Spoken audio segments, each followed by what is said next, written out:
verdade, quando eu era estagiária de saúde pública em CEPAI, com a nutricionista Simoni, e foi um estágio que eu aprendi muito, então eu sou muito grata tanto à Fernanda pela possibilidade, quanto à Simoni por todos os ensinamentos que eu tive.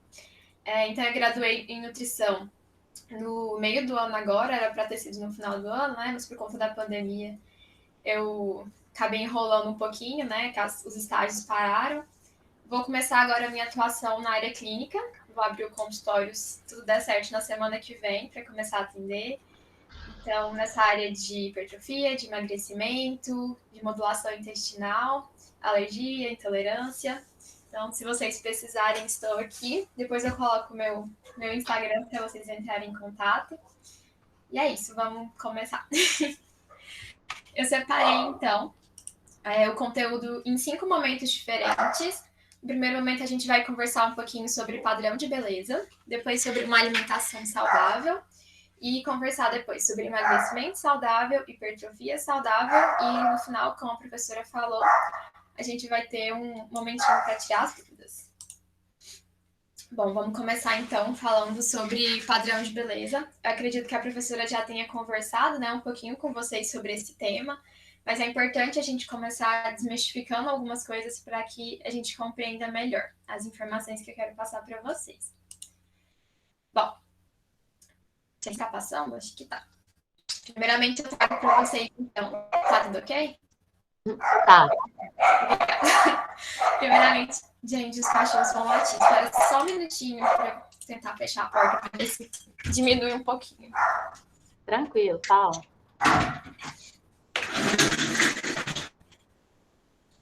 Eles estavam caladinhos, aí na hora que eu começo a falar, precisam conversar também.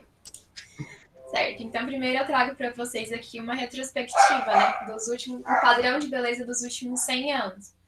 Se a gente observar, a gente vê que esse padrão de beleza ele vem mudando muito. E é normal que isso aconteça. Então, daqui a 10, 20, 30 anos, esse padrão de beleza vai continuar mudando. E tá tudo bem, porque a sociedade ela vai mudando e com ela o padrão de beleza também. O que a gente tem que tomar um pouco de cuidado é que muitas vezes a gente faz muitas coisas e a gente tenta fazer de tudo, na verdade, para conseguir se encaixar nesses padrões. E isso pode ser muito injusto com a gente, né? A gente tem que tomar muito cuidado com isso. A gente tem que ter sempre uma mentalidade muito crítica em relação a isso. Quando a gente procura, né, na internet, atualmente, qual que é esse padrão de beleza atual da nossa sociedade, a gente encontra, então, imagens próximas a essas, né? De corpos mais esbeltos, musculosos, mais definidos. E esse é o padrão de beleza da nossa sociedade. Apesar de que, se a gente olhar para o nosso lado, são poucas as pessoas que a gente conhece que, de fato, se encaixam nesse padrão, mas mesmo assim ele continua sendo o padrão da nossa sociedade. E por isso que muitas vezes é muito injusto, né? Porque a gente tem que mudar muito a nossa realidade para conseguir se encaixar nesses padrões que muitas vezes são muito diferentes do que a gente se encontra, né? Então, quando a gente olha para essas imagens, acaba que inconscientemente, né, tá tão enraizado na nossa cultura que a gente associa esses corpos a coisas muito positivas, né? Então, muitas vezes esse corpo que é um corpo ideal, um corpo perfeito, aquele corpo que vai me permitir ser aceito pela sociedade, pelos meus amigos, pela minha família, ele muitas vezes está associado com um corpo desejado, um corpo que é um corpo com muita disposição, com muita força, com muita vitalidade, um corpo em que as pessoas elas fazem muito exercício, se cuidam muito, muitas vezes associado a uma alimentação extremamente saudável, pessoas que se amam muito, que têm muito autocuidado, associado muitas vezes até a ideia de felicidade, né? A gente entende que só quando a gente alcançar corpos semelhantes aos padrões, a gente vai conseguir realmente ser feliz. E o pior de tudo é que muitas vezes também eles estão associados com aspectos relacionados à nossa saúde, né? Só que se a gente parar para pensar, não é bem assim. Essa associação errônea que a gente faz entre esses corpos ditos como perfeitos, como saúde, é muito correta. Porque quando a gente olha esses corpos, a gente tem que entender que, não estou dizendo que todos, mas muitos desses passam por procedimentos estéticos, passam por tratamentos estéticos também constantes, então acabam indo muitas vezes para clínicas de estética, fazem procedimentos para conseguir manter esse padrão, muitas vezes inalcançável, né, em vias saudáveis. Muitas vezes também a gente tem que lembrar que passam por programas de modificação. Hoje em dia a gente consegue modificar até mesmo vídeos que a gente posta nas redes sociais, né? Então a gente tem que ter um olhar muito crítico em relação a isso, que até mesmo eles podem estar sendo editados, eles podem nem ser reais se a gente encontrar aquelas pessoas na vida real, né? Fora das telas. Então a gente tem que dissociar esses corpos de corpos. Opa! De corpos saudáveis, né? Que também esses corpos, eles muitas vezes podem esconder transtornos alimentares. Eu vi que a professora falou que muitos comentaram sobre isso, né? Esses corpos também, eles podem estar associados a transtornos. Muitas vezes, esse corpo que você pensa ser perfeito, um corpo feliz, um corpo saudável, a pessoa pode estar passando por uma restrição calórica muito grande, pode estar fazendo dietas muito restritivas, e isso gerar até mesmo a transtornos alimentares. E como aquela pessoa ela foi colocada num pódio por ter aquele corpo perfeito, ela se vê na obrigação de estar sempre mantendo e fazendo de tudo para se manter daquela forma. Então, acaba gerando uma autocobrança muito grande que pode ser muito danosa para a nossa saúde também. Não só para a nossa, mas também para aquelas pessoas que a gente tem como perfeitas. E quando a gente pensa em biotipo, a gente tem que entender que, de fato, as pessoas elas têm corpos diferentes. Isso é morfologia, né? Então, existem pessoas que vão ter um corpo mais retilíneo, algumas pessoas vão ter um acúmulo de gordura maior na região glúteo-femoral, algumas pessoas vão ter um acúmulo de gordura mais nessa região abdominal. Então, são tipos de corpos diferentes. A gente precisa respeitar o nosso corpo. Claro, a gente pode ter objetivos de mudá-los, né, do ponto de vista da saúde, mas a gente tem que respeitar sempre esse nosso biotipo corporal. Então, como eu disse, em alguns casos a gente realmente vai precisar mudar a nossa constituição corporal, principalmente por questões de saúde. Ou para que a gente consiga manter a nossa saúde, ou porque às vezes já teve alguma alteração hormonal, já teve alguma alteração nos exames de sangue, por exemplo. A professora questionou que parece que uma colega já teve, né, algumas alterações, que teve que fazer algum tratamento. Então, nesses casos, sim, a gente precisa buscar ajuda para que a gente consiga melhorar a nossa saúde e cuidar da máquina que é o nosso corpo, né? Que é a máquina mais importante que a gente tem, que é a nossa vida. Então, claro que nem sempre a gente quer mudar por questões de saúde, né? É normal, o ser humano ele também busca estética.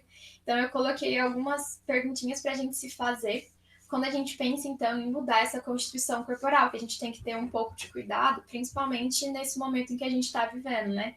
Com tanta pressão na nossa sociedade. Então, eu coloquei aqui 5 perguntinhas que a gente pode se fazer para refletir um pouco mais sobre isso.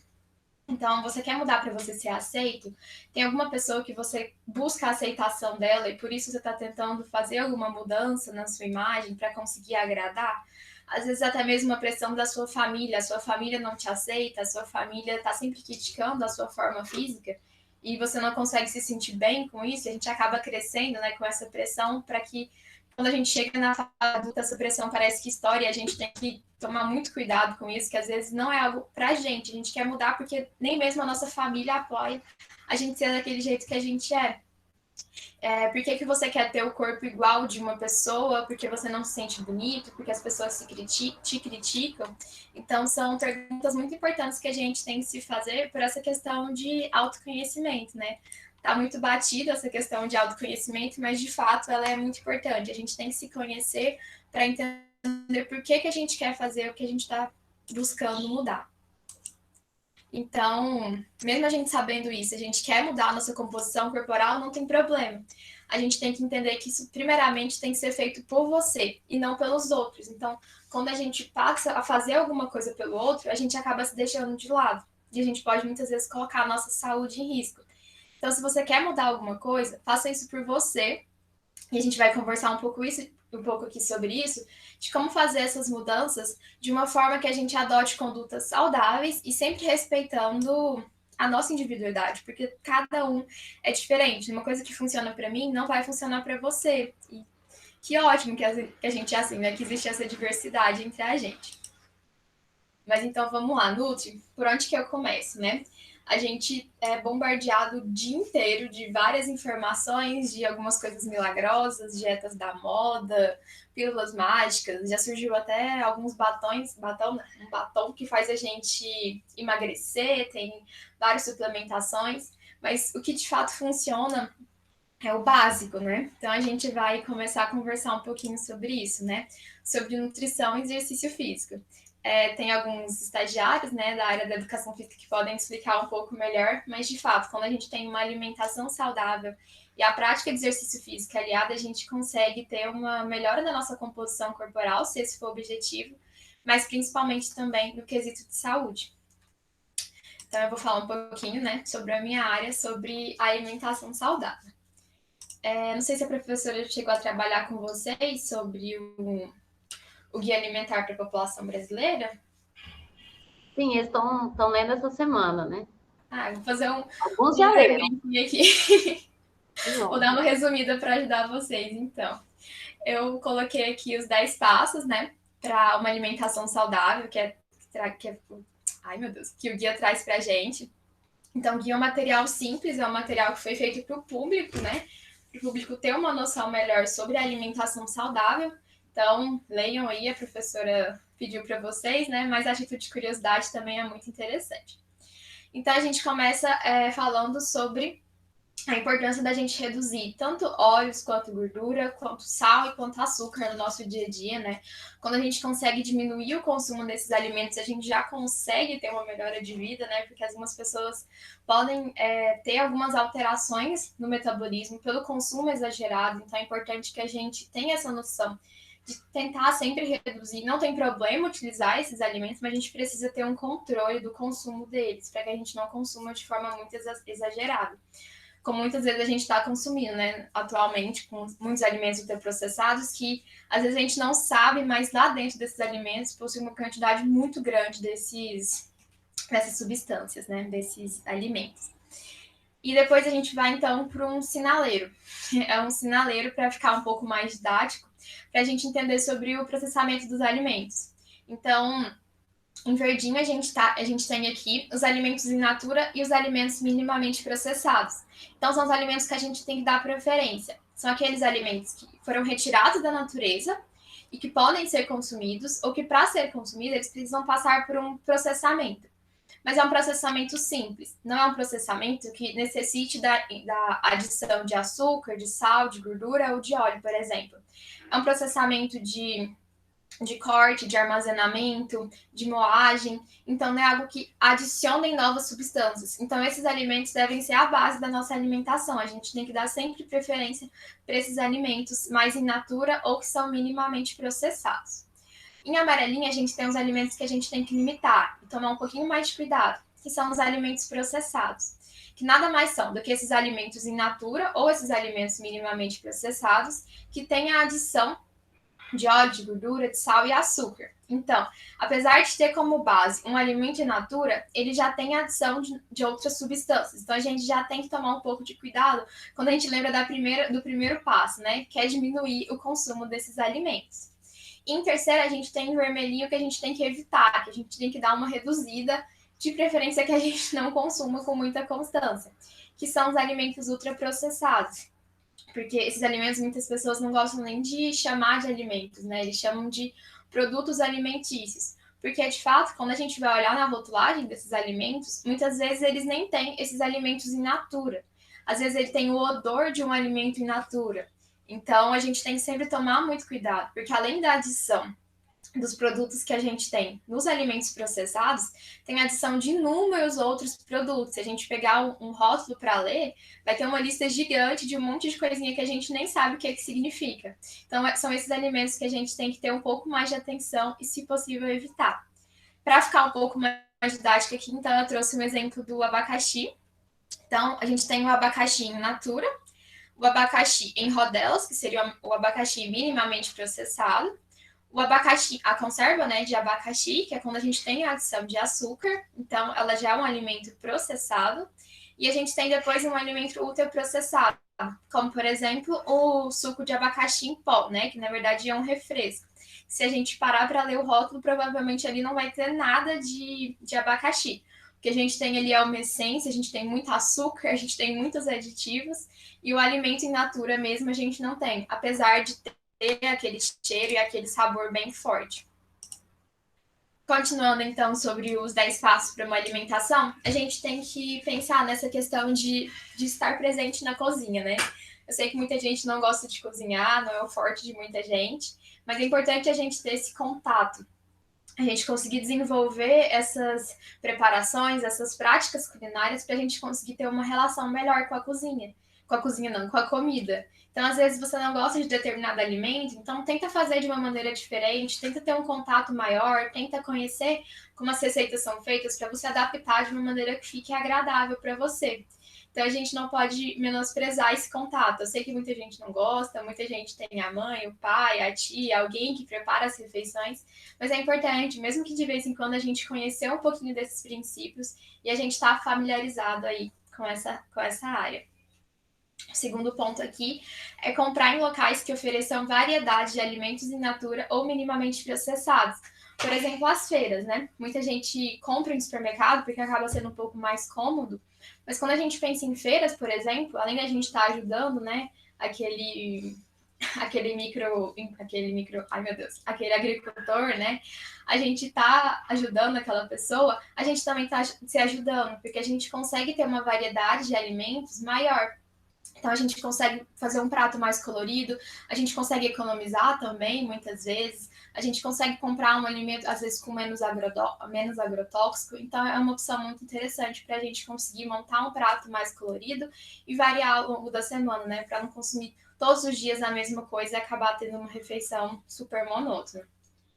Planejar e valorizar o horário das refeições. Então, eu sei que é difícil, mas tentar consumir os alimentos com mais atenção, né? Muitas vezes a gente come enquanto está estudando, enquanto está trabalhando, enquanto está assistindo televisão, enquanto está resolvendo pepino. Mas é importante a gente tentar parar, dar uma desacelerada, comer com mais atenção, com mais tranquilidade, para a gente conseguir realmente prestar atenção no que a gente está colocando para dentro, né? Porque às vezes a gente come com tanta pressa que daqui 5 minutos a gente está com fome, porque a gente não mastigou direito, a gente não conseguiu ter esse contato com alimentos da maneira como deveria ser. E também outro ponto é sobre regularidade. Muitas vezes a gente fica longos períodos sem comer, principalmente quando a gente está estudando. Eu sei que é muita correria, a gente às vezes tem que resolver assuntos, tem que resolver prova, tem que resolver lista, e acaba realmente ficando muito corrido e a gente acaba deixando a alimentação de lado. Mas esse jejum, ele pode não ser interessante quando a gente pensa, por exemplo, em conseguir prestar atenção, né, em focar naquilo que a gente está fazendo. Quando a gente está com fome, a gente não consegue compreender muito bem as coisas. Então é importante a gente não fazer jejuns muito longos. Eu sei que tem a estratégia do jejum, mas quando a gente pensa em foco, em concentração, é importante a gente não ficar longos períodos sem comer. Sempre que período também comer acompanhado, né? Quando a gente come acompanhado, a gente acaba desfrutando um pouco melhor daquela preparação, a gente acaba tendo companhia, a gente não come tão rápido, né? Então também é uma estratégia muito interessante para que aquele momento da refeição seja ainda mais prazeroso, né? Que comer é prazer, mas a gente, rodeado de pessoas que a gente gosta, esse momento pode se tornar ainda mais prazeroso. E quando for comer fora de casa, preferir aquelas opções que são feitas na hora, né? Então, eu coloquei um exemplo aqui dos restaurantes aqui. Quando a gente tiver duas opções, por exemplo, na pastelaria. Vou entregar aqui o pastel para Cristo. A gente tem o pastel e a gente tem uma refeição pronta, por exemplo, no restaurante aquilo. É bom a gente sempre preferir o restaurante, porque no restaurante a gente tem um domínio melhor daquilo que a gente está colocando no prato. Então a gente consegue colocar alimentos mais variados, a gente consegue ter controle de volume, de quantidade. Então é uma opção mais interessante do que a gente estava consumindo, por exemplo, uma fritura, que a gente vai ter uns nutrientes, mas não são tão interessantes como, por exemplo, um prato que a gente consegue elaborar, a gente consegue colocar mais saladas, mais variedade, e, consequentemente, a gente consegue também ficar um pouco mais saciado, né? E também, nesse momento que a gente está, é muito importante, como eu falei, sobre biotipo, sobre as mudanças que as mídias sociais acabam causando na gente, a gente tem que ser muito crítico quanto às informações que a gente está recebendo nas mídias sociais. Então, muitas vezes a gente vê influencers, né, falando sobre polivitamínicos, sobre pílulas mágicas, sobre determinados suplementos, e a gente tem que ter um olhar crítico, né, porque muitas vezes aquela pessoa que tem um corpo perfeito e fala que ela está utilizando tal suplemento pode induzir você a fazer o mesmo. Só que a gente não vê que por trás dessa pessoa ela tem procedimentos estéticos, ela tem vários outros procedimentos, né, que ela passa para conseguir chegar àquele corpo. Não foi simplesmente aquele suplemento que muitas vezes ela nem usa. Então a gente também tem que tomar um pouco de cuidado com isso, com todas as informações que a gente recebe. Mas então vamos lá. Falar um pouquinho sobre hipertrofia e emagrecimento. Eu vou começar falando então sobre balanço energético. Não sei se vocês já ouviram falar, mas é um ponto básico para a gente começar aqui a conversar. Então a gente tem que entender inicialmente que não existe nenhum número mágico de calorias que vai funcionar para todo mundo. Então não é porque a sua mãe fez uma dieta de 1.500 calorias, a sua tia fez uma dieta de 2.000 calorias e emagreceram, que isso vai funcionar para você. Isso é muito individualizado. Então, não existe um número mágico, não existe uma dieta de 1.500 calorias que funciona para todo mundo, como muitas vezes é pregado aí pela internet. O que a gente tem, a gente usa na prática clínica, né, de forma resumida, é um gasto energético total, que a gente denomina de GET, que nada mais é do que uma estimativa que vai permitir a gente a definir quantas calorias são necessárias para manter o nosso corpo e a nossa composição corporal. Então, para manter o nosso corpo assim como ele está agora. E a gente vai levar em consideração, então, três variáveis. Uma variável relacionada a manter o nosso corpo bem, né? Manter o nosso corpo em homeostase, a gente estando em repouso, a gente tem um gasto energético, né? Então, esse é um dos pontos considerados. O segundo ponto é o tanto de caloria que a gente gasta quando a gente vai consumir, absorver, digerir os alimentos que a gente come no dia a dia. Então, isso também demanda um gasto energético. E o terceiro ponto é a prática de atividade física ou exercício físico, né? Quando é algo mais bem elaborado, quando é algo calculado. Então, são essas três variáveis que a gente leva em consideração. E quando a gente pensa em engordar ou emagrecer, a gente pensa em superávit ou déficit, que eu vou conversar um pouquinho com vocês agora, então, sobre o déficit calórico, né? Quando a gente pensa em emagrecimento, automaticamente a gente pensa em déficit calórico. Eu tô falando muito rápido, tá dando pra entender? Tá tranquilo aqui. O Obrigada. pessoal aí pode responder também. Aí, a Giovana falou que tá tudo bem, tá bom. Mas tá dando para esclarecer. Obrigada. Certo. Então, quando a gente pensa em déficit calórico, a gente tem que pensar em diminuir a nossa ingestão energética, que basicamente seria comer menos. Mas essa ingestão calórica reduzida, ela vai variar muito de indivíduo para indivíduo. Na literatura, a gente tem vários números e várias outras formas que a gente utiliza, né?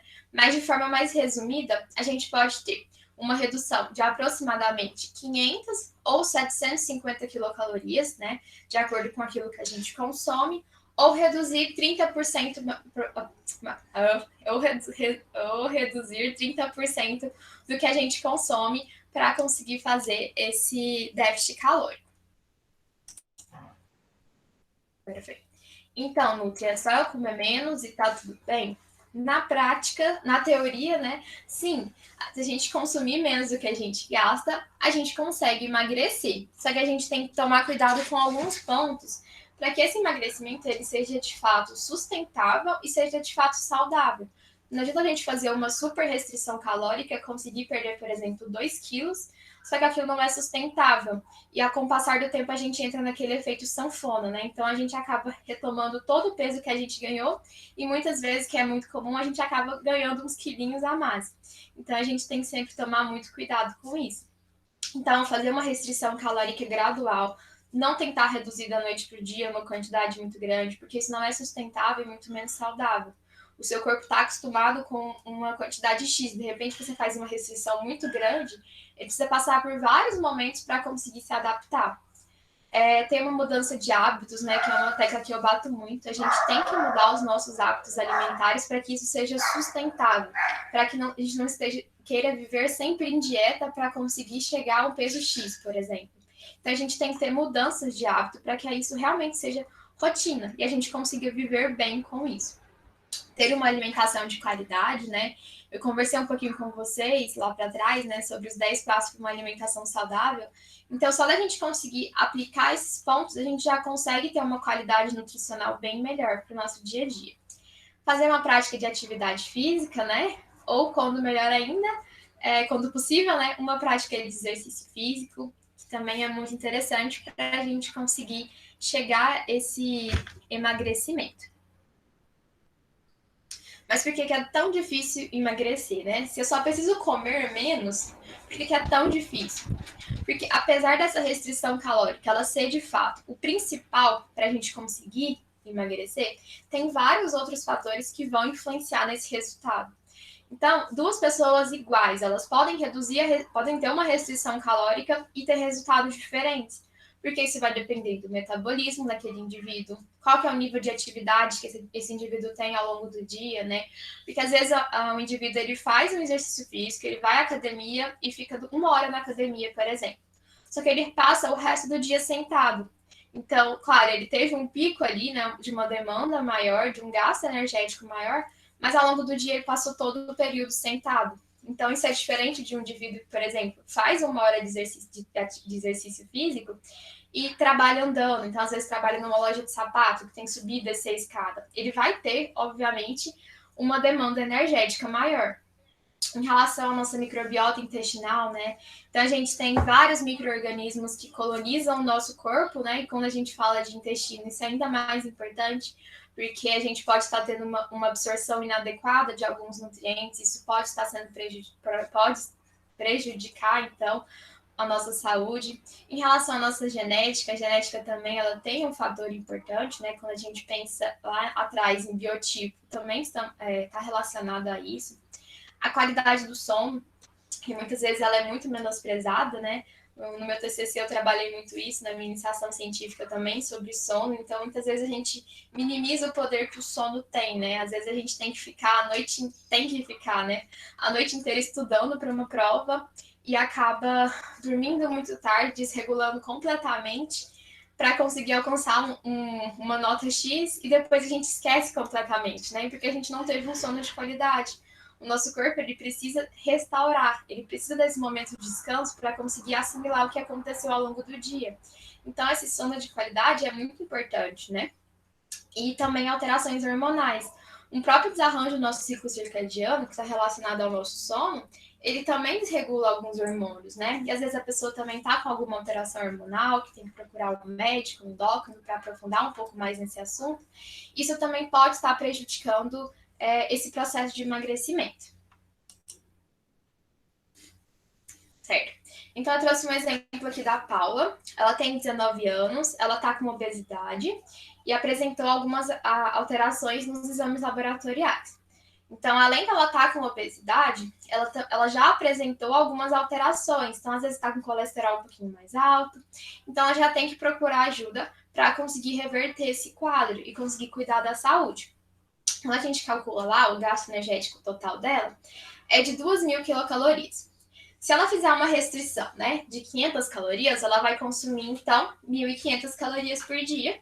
Isso vai promover, então, um déficit energético que, como a gente viu, leva, então, a um processo de emagrecimento, né, resulta no emagrecimento. Mas tem outra variável que também é muito importante nesse processo, que é o exercício físico. Eu sempre bato muito na tecla do exercício físico, mas a gente não pode esquecer dele. Existem duas coisas que podem levar ao emagrecimento, então, né?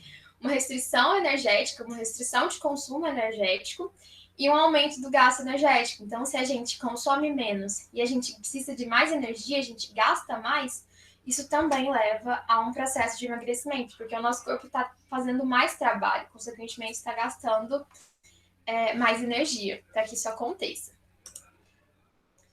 Certo, e qual é a quantidade saudável de perda de peso que a gente tem? Muitas vezes a gente vê em revistas, nas redes sociais, que fulano perdeu 15 quilos com a dieta da chia, perdeu 15 quilos em 2 dias. Então a gente tem que ter muito cuidado com isso, que muitas vezes esse emagrecimento está relacionado, na verdade, a uma perda de peso. Às vezes a pessoa desidratou, né? Às vezes a pessoa faz uma dieta e causa uma diarreia terrível e ela acaba indo muitas vezes ao banheiro e ela perde peso, de fato. Se você for analisar o peso na balança, ela perdeu esse peso, mas ela de fato não emagreceu. Então a gente tem que tomar muito cuidado com essas informações que a gente acha, né? Então tudo que for muito mirabolante, muito exagerado, desconfia, toma cuidado, que provavelmente vai ser cilado. Então, essa quantidade de peso saudável, né, de acordo com a literatura, ela varia de 2 a 4 quilos por mês. Então, uma perda de até 4 quilos por mês é saudável, né? Se caso seja associado com exercício físico, seja uma redução mais gradual, tá tudo bem. Então, só para a gente não se esquecer do mais importante, é que o básico funciona. Então, não acredite nessas coisas muito mirabolantes e entendam que, de fato, o básico funciona. Então, essa é a mensagem que eu quero terminar com vocês, essa parte de emagrecimento. Agora, eu sei que provavelmente vai ter alguma pergunta relacionada aos tipos de dieta, né? Que ultimamente a gente vem sendo massacrado por vários nomes de dietas diferentes. Então, a gente tem dieta low carb, dieta cetogênica, jejum intermitente. E todas elas têm mecanismos diferentes, que eu não vou me aprofundar, mas elas têm mecanismos diferentes para chegar ao resultado, que seria o emagrecimento. Então, algumas você vai ficar um período de 12 horas sem consumir alimentos, algumas você vai reduzir muito a quantidade de carboidrato, e por assim vai. E só que, como está apresentado nessa imagem, né? Por exemplo, aqui, um low carb é o nome dessa dieta. Então, a gente vai fazer o quê? A gente vai reduzir o consumo de carboidratos e ter uma alimentação mais rica, então, em proteínas e gorduras. Tudo bem, mas como que de fato isso funciona? Porque ela promove um déficit calórico. E assim acontece com todas as dietas, né? As dietas que funcionam para o emagrecimento, elas funcionam porque, de uma forma ou de outra, elas geram esse déficit calórico, né?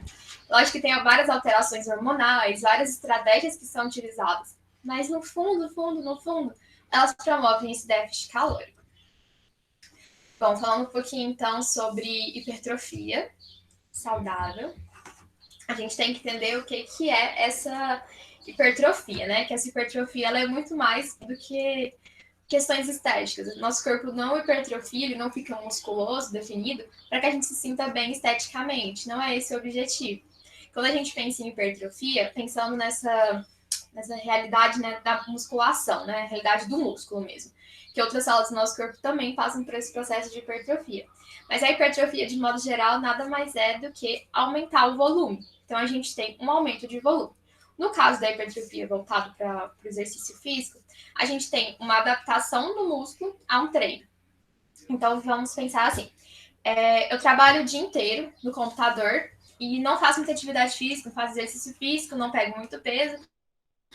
Fico o dia inteiro só passando o mouse de um lado para o outro, digitando, mexendo no celular. Então, meu corpo está acostumado com esse nível de trabalho. De repente, eu preciso aumentar esse trabalho, que eu vou entrar na academia e eu começo a pegar um peso. Então, eu vou lá na academia e faço 5 séries lá, meu pezinho de 5 quilos, e meu corpo para e pensa assim, calma aí, o que a Paula tá fazendo? Eu não tô acostumado com essa demanda, né? Eu não tô acostumada com esse trabalho que ela tá fazendo, que ela quer que eu promova. Então, eu preciso me adaptar. Eu preciso adaptar o meu músculo para que ele consiga gerar esse trabalho da melhor maneira possível. Então, isso que é a hipertrofia. Ela é uma adaptação que vem decorrente de um estímulo. Eu tenho um estímulo que eu preciso pegar mais peso, eu preciso ter um movimento mais eficiente, né? E, consequentemente, o meu corpo ele vai se adaptar para que eu consiga promover isso. Então, o objetivo dele é realmente melhorar a funcionalidade daquela musculatura e garantir uma maior capacidade de gerar esse trabalho, né? Diminuindo também o risco de lesões, e aí os profissionais de educação física sabem aprofundar um pouquinho melhor. E eu preciso deixar bem claro para vocês sobre hipertrofia. Eu vi que muitos de vocês não fazem academia, né? Lógico que a academia não é o único jeito da gente conseguir hipertrofia, mas de fato, se a gente não tiver um treino, a hipertrofia não vai acontecer. Não adianta você suplementar 900 mil suplementos e achar que vai acontecer, ser um superávit calórico e achar que você vai hipertrofiar. Porque não vai. Não é simples assim. Se você não fizer com o seu corpo precise se adaptar, ele não vai se adaptar. Então você tem que gerar esse estímulo. Então, sem treino, a hipertrofia não acontece.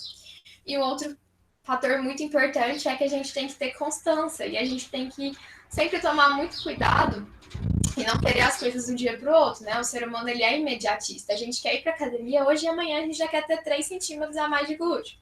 Mas infelizmente não é fácil assim, né? As coisas não acontecem do dia para a noite. Não é um estímulo que eu vou dar para aquele músculo que vai fazer com que ele já hipertrofie e aumente de tamanho. Então acontece, as coisas são graduais. Não adianta você querer entrar na academia e no outro dia querer sair igual uma Graciane Barbosa.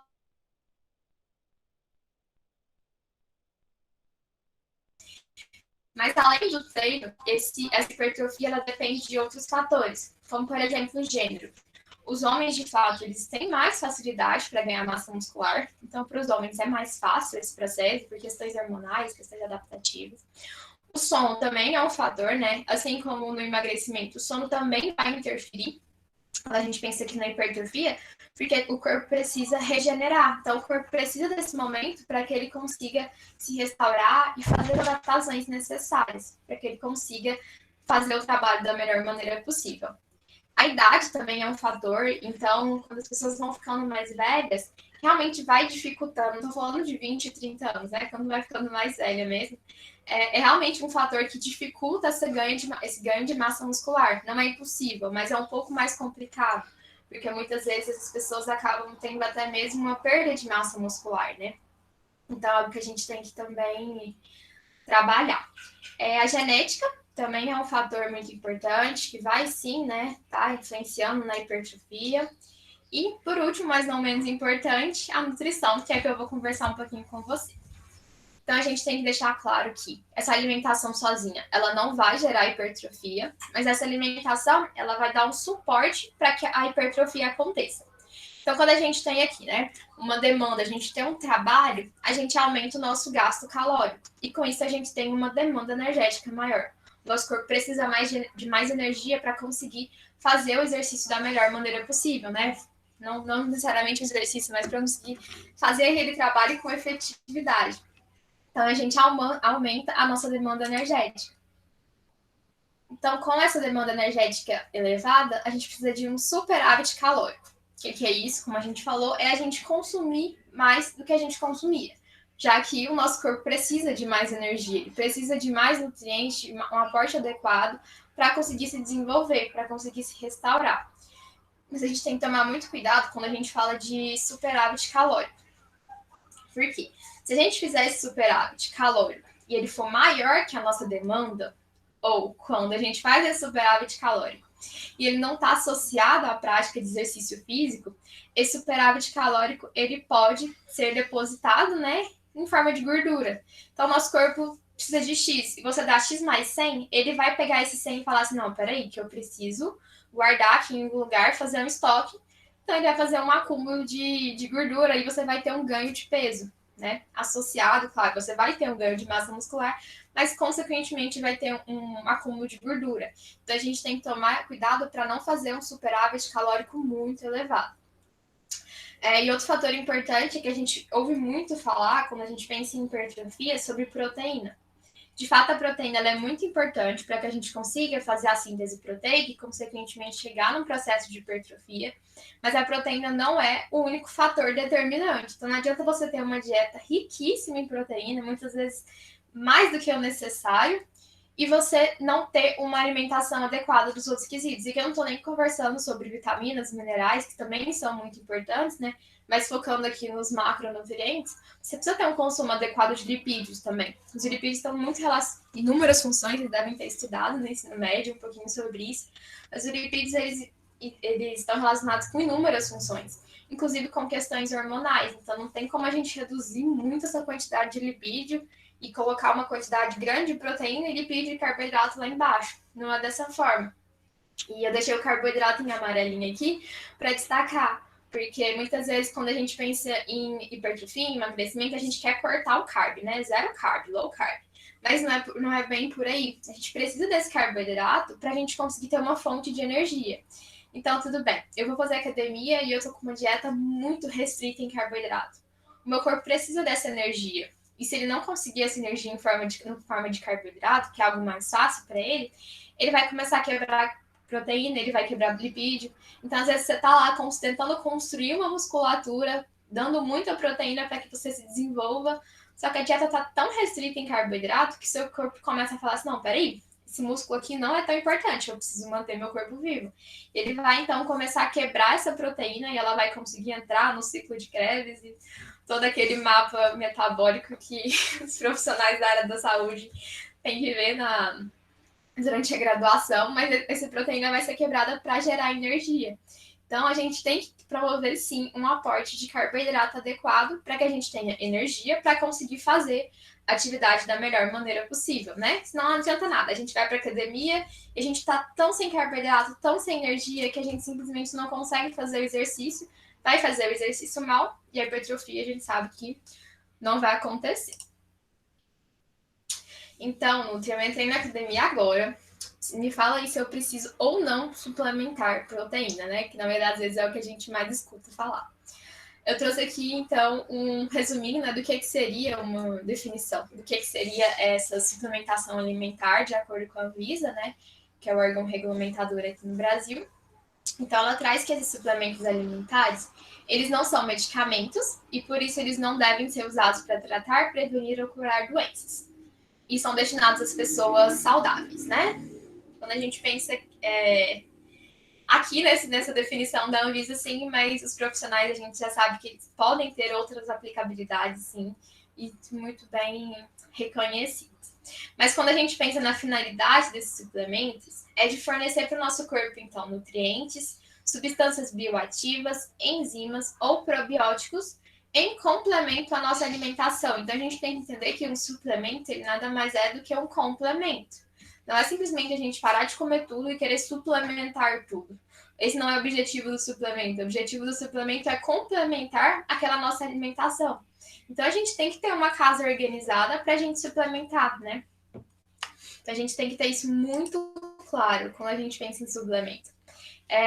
Então eu preciso suplementar quando eu entro na academia? Não, né? E muita gente pergunta, nossa, não preciso nem suplementar a proteína, né? Nem tomar meu wheyzinho no pós-treino. Na verdade, quando a gente começa a fazer um exercício físico, por exemplo, numa academia, a gente tem sim um aumento dessa demanda energética, a gente demanda mais proteína, mas é uma coisa não tão grande a ponto que a gente não consiga, por exemplo, suprir pela nossa alimentação. Então não é um aumento tipo, meu Deus, agora estou fazendo academia, eu não consigo comer o tanto de proteína que eu preciso. Não é por aí. A gente consegue sim suprir com a alimentação. Então tá, suplemento não serve para nada.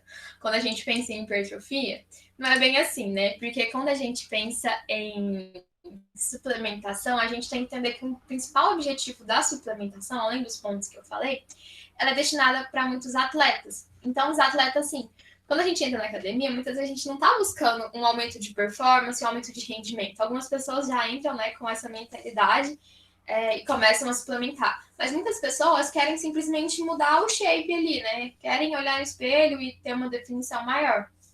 Então a gente tem que ter muito cuidado com isso. Os atletas não, eles buscam realmente rendimento, eles querem render melhor naqueles esportes que eles estão trabalhando para conseguir, por exemplo, ir para uma Olimpíada. Eles querem ter uma performance melhor, eles querem estar sempre se superando. E eles realmente têm uma demanda energética muito alta. Alguns atletas treinam por mais de 4 horas por dia. Então a gente não pode comparar, né? Uma pessoa que treina, às vezes, ali 30 minutos intenso, e uma pessoa que treina por mais de 4 horas com intensidade muito grande, todos os dias. O corpo dessa pessoa realmente tem uma demanda muito grande. Ele precisa de suplementos que ajudem ele nessa recuperação, para que ele consiga realmente, no outro dia, ter um rendimento melhor do que no dia anterior. E só para concluir aqui, eu trouxe essa imagem que eu achei muito interessante, porque muitas vezes a gente associava, né, o corpo perfeito também aos corpos de atletas, né? Porque os corpos de atletas são musculosos, são magros, são parecidos com aquilo que a gente tem como corpo perfeito pela nossa sociedade, aquilo que é imposto na nossa cabeça todo santo dia. E os atletas, eu trouxe aqui da seleção brasileira, essa imagem é do G1, se não me engano. Lá eles trazem, então, uma sessão que você pode ir passando, né? E tendo contato com as imagens dos atletas, qual que é a função deles e o nome e tudo mais. Então a gente consegue perceber que não existe um corpo de atleta padrão, né? O corpo de atleta é aquele que permite o atleta ter maior rendimento, maior performance. Então vão ter esportes que vão privilegiar a pessoa ser um pouco mais alta, mais magra. Alguns esportes a pessoa vai ter que ter muita força na região inferior. Algumas a pessoa vai ter muita força na região superior. Então isso depende muito do esporte. Não existe um padrão, né? Nem mesmo para os atletas, né? Então, por que a gente busca tanto esses padrões e a gente se doa tanto, a gente acaba indo tanto contra a nossa saúde para conseguir alcançar, né? Esses padrões que a sociedade impõe para a gente. Então é isso, são minhas referências. Muito obrigada pela atenção de vocês. E podemos conversar.